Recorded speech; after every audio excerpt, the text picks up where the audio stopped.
ஒரு கிழவன் தான் தேடிய சிறு பொருளைத் தானும் உண்ணாமல் பிறருக்கும் வழங்காமல் பொன் கட்டியாக பொரிவிளங்காயளவு உருட்டி அடுக்குப் பானை இடுக்கில் புதைத்து வைத்தான்.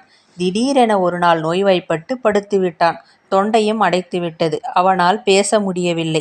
கடைசி காலத்தில் அதைத் தன் பிள்ளைகளுக்குக் கொடுக்க எண்ணி அனைவரையும் கூப்பிட்டு அடுக்குப் பானை இருக்கும் இடத்தைக் காட்டி தன் 3 விரல்களையும் அடுப்புக் கட்டி போல் சேர்த்துக் காட்டி அங்கே போய் எடுத்துக் கொள்ளுங்கள் என்று சாடை காட்டினான்.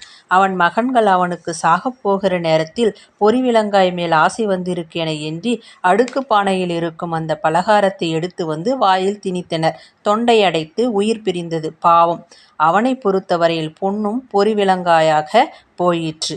பாடுபட்டுத் தேடி பணத்தைப் புதைத்து வைக்கும் கேடுகெட்ட மானிடரே கேளுங்கள், கூடுகிட்டு ஆவிதான் போன பின்பு யாரோ அனுபவிப்பார் பாவிகாள் அந்தப் பணம் என்ற ஔவையாரின் வாக்கு இங்கு உண்மையாயிற்று.